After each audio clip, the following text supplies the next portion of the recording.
est une association qui a fait plusieurs événements dans le monde. Et du coup, c'est surtout une association à but non lucratif. Du coup, le but surtout, la raison pour laquelle Mille Murs crée tout ça, fait autant d'événements d'art urbain, c'est surtout pour répandre l'art dans les zones rurales et surtout dans les quartiers dits sensibles. Donc on a vraiment pour volonté de créer des éco-manifestations, donc sensibiliser sur cette action par rapport à l'environnement, sensibiliser sur toutes les notions environnementales.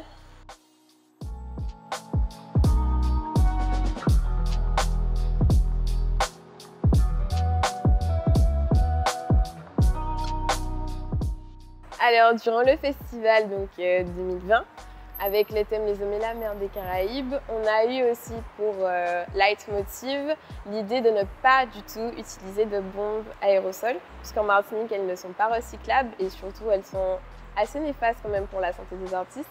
Du coup, Vini Graffiti, pour la citer elle avait un vrai challenge parce qu'elle n'avait jamais fait ça avant, utiliser juste un pinceau et de la peinture en fait, à l'acrylique.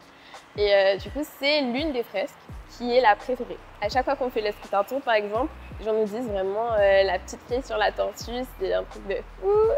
On a eu d'autres artistes qui ont proposé des notions d'engagement, notamment, je pense à Murmure Street, qui est sur le boulevard. Donc eux, ils ont vraiment cette notion de gigantisme dans leur travail et ils poussent à se remettre en question sur la production de déchets. Donc ça aussi, c'est pour nous super important. Et c'est d'autant plus important que ça se passe à Tinsainville, puisque voilà, comme on le sait, c'est important de dynamiser ce quartier. Alors, dans un premier temps, on a eu la chance d'avoir un partenariat avec la ville de Fort-de-France. Du coup, le festival de 2019 s'est fait dans le centre-ville, mais comme je l'ai dit précédemment, on a vraiment pour volonté de mettre en lumière les quartiers qui sont entre guillemets sensibles. Et du coup, Tinsainville, c'est vraiment le cas. Il y a une frontière invisible en même temps très visible. Du coup, on a voulu s'aventurer ici pour proposer aux habitants une exposition à ciel ouvert. Donc, par l'art et la culture, on amène un engagement.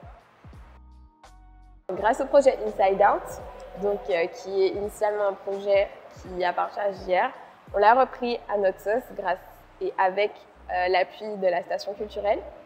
Et donc, on a eu des photographes martiniquais qui ont pris le temps et nous ont accordé l'opportunité d'avoir des portraits.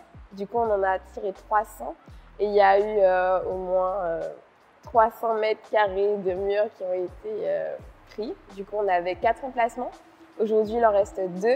Et l'idée, c'était vraiment de faire appel à la population martiniquaise, pas juste les habitants de Tinsainville. Et surtout, de mettre en avant la notion de fierté, puisque le thème, c'était tous fiers. Donc là, le prochain festival sera en 2022, malheureusement, puisque ça a pris un peu de retard avec tous les événements qu'on sait. Et du coup, la continuité se fait par rapport au partenariat avec la ville de Fort-de-France. Donc il y aura un 3e festival sur Fort-de-France. Et après, on espère proposer à d'autres communes un partenariat et étendre les street art partout en Martinique.